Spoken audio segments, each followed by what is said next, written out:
What's up, dudes? Sounds Underground Studio, and on today's edition of Pushing Faders, I've got a really awesome song by Cool Life called Waves. And this one features Eric Nally of Foxy Shazam, and of course, that whole Macklemore downtown thing. So let's get into it. Make sure you check out the links in the description, buy the Cool Life record, buy their merchandise, and live a cool life. Let's get into it.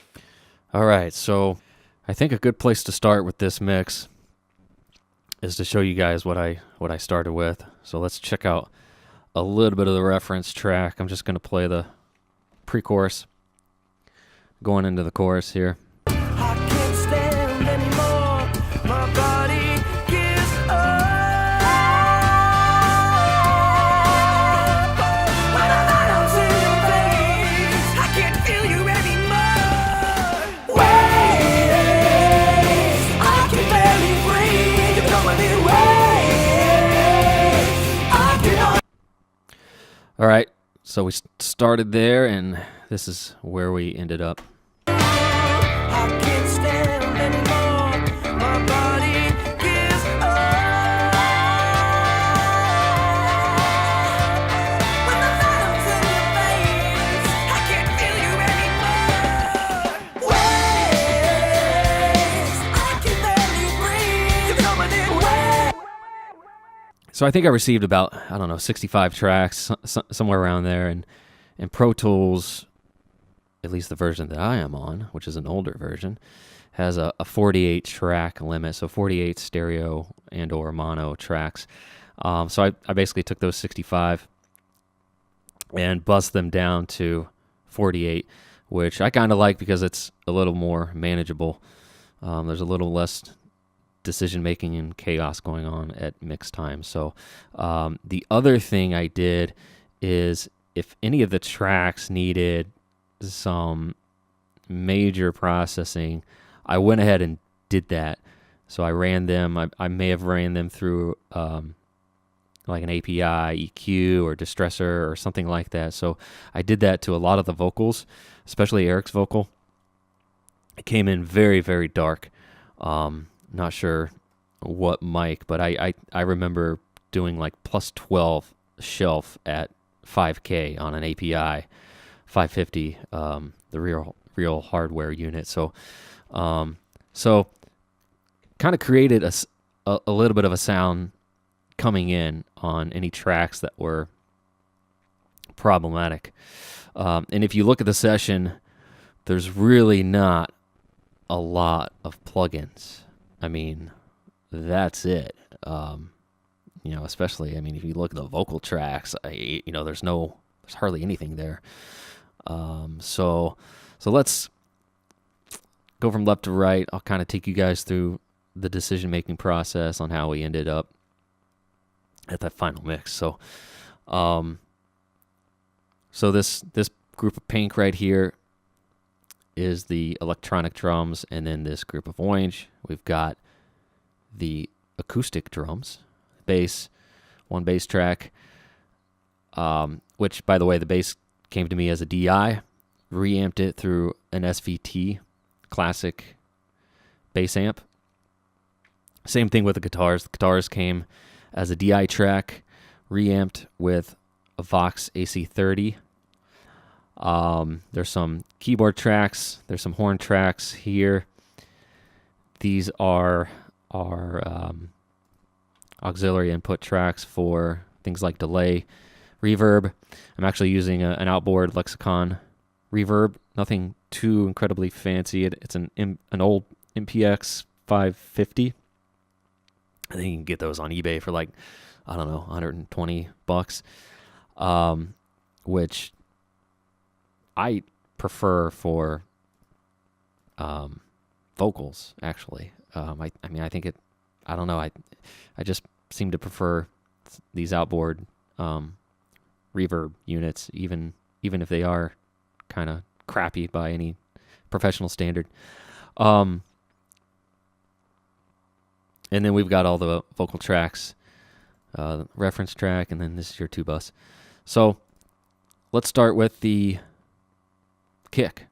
So this is the original kick that I received.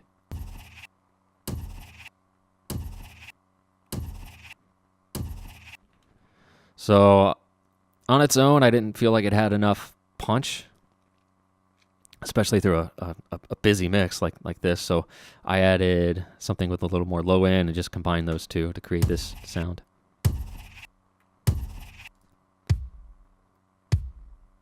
There it is, soloed. And, snare was the same way. So this is the original snare. And then I added this. There it is, combined.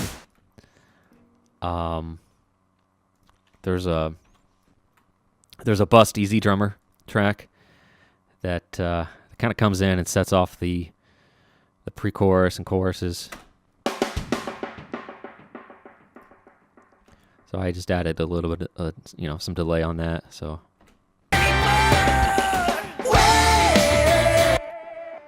I think it's also later in the song during the bridge here.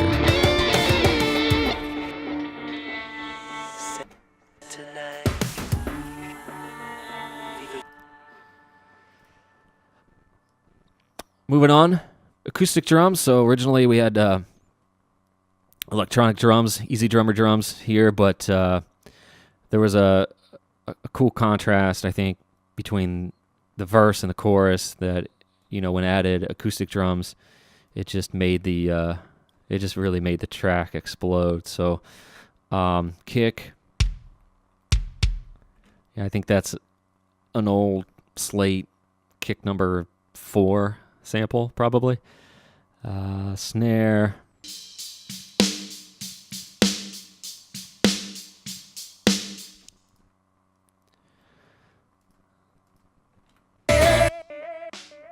Snare bottom. Overheads. There's the hats. Room.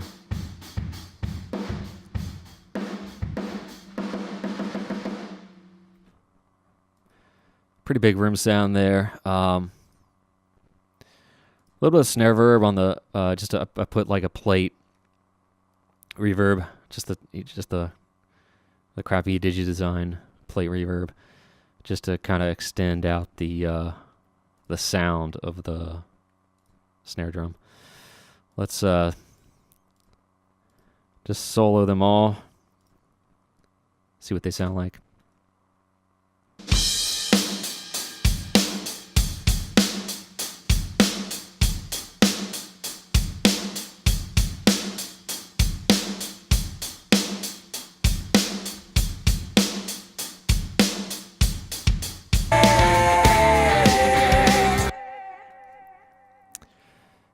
Moving on, bass. Like I said, reamped this through an SVT, so it didn't require a whole lot after that. A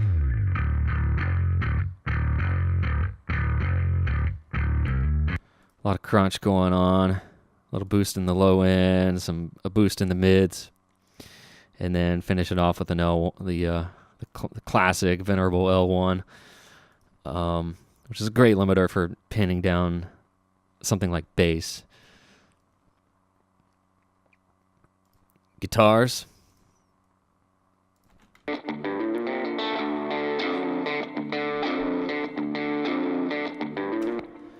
There's some a little bit of spring reverb added to that, but and some of the low end rolled off on the intro.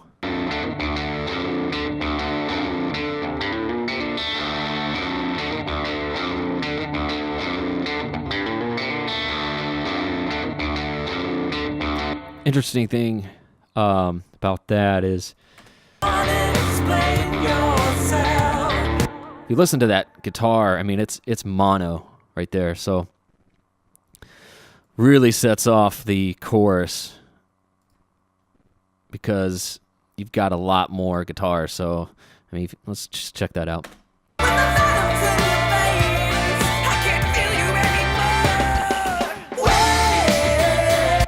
So you got a mono guitar, all the way from the verse to the pre-chorus.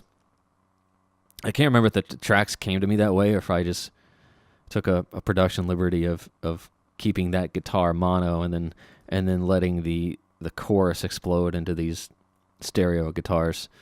Let's check out the stereo guitars on the chorus.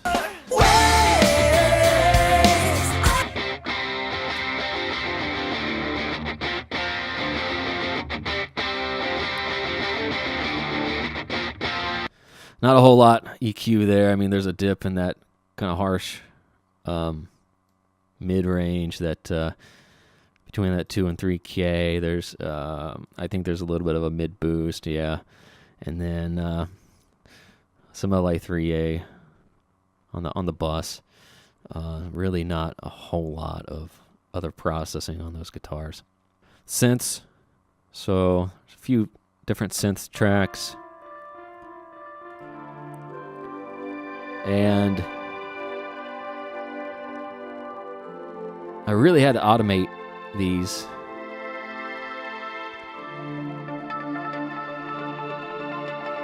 Because there's so much going on with the vocals. So a good example of that, I think, is in this area right here. Let's see. Pre-chorus, where I'm basically taking this xylophone synth and automating it down to make room for the vocals. So, let's check that out. Let it be into love forevermore and evermore.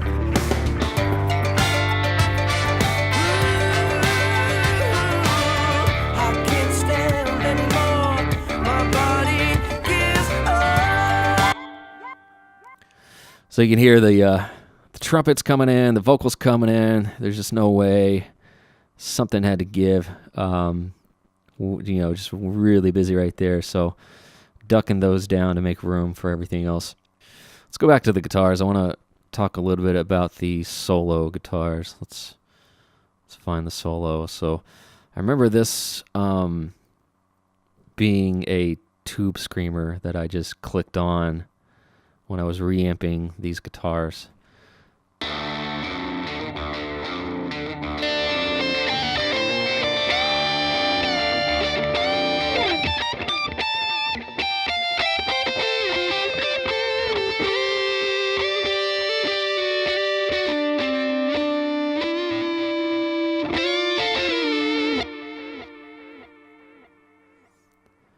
All right, so generous amount of delay on there. See, there's another guitar, I think, with some tremolo effect on that bridge. Trumpets. Let's check those out. Nice little swell right here coming into the verse. Nice and wet with delay and reverb.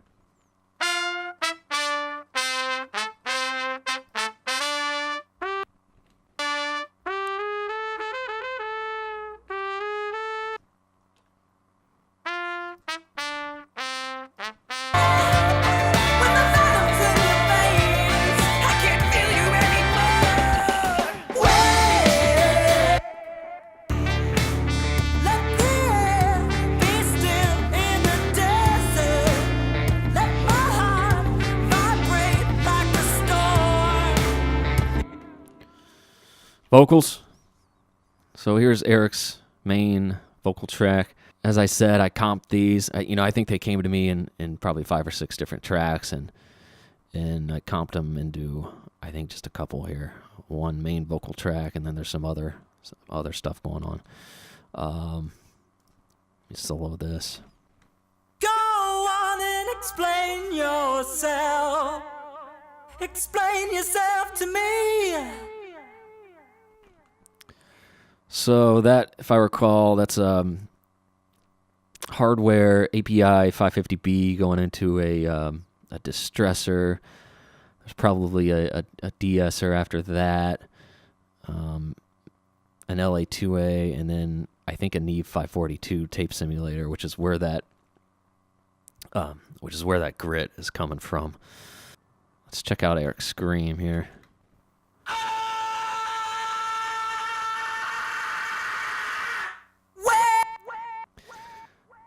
Really cool scream. He's way back from the mic, so whatever room he was recording in, it kind of had a little bit of natural room sound. And we had some vocals by Alex here. I can't stand anymore. My body gives up. And that had the same vocal chain as Eric, so processing these on the way in. Didn't really have to do a whole lot in the mix. Just a little bit of a bump there, 10K. Beware the eyes that paralyze. Wait, Geronimo. Oh shit. There's just a little bit of plate vocal reverb and some probably like a quarter note delay. Yep, quarter note delay on those. And that's it.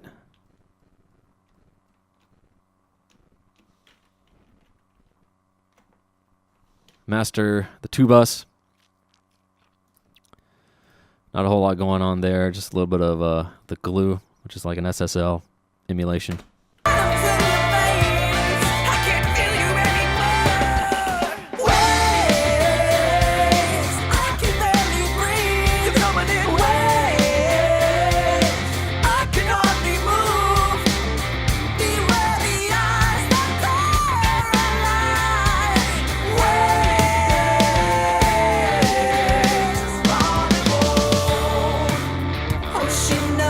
What you do, but it isn't right.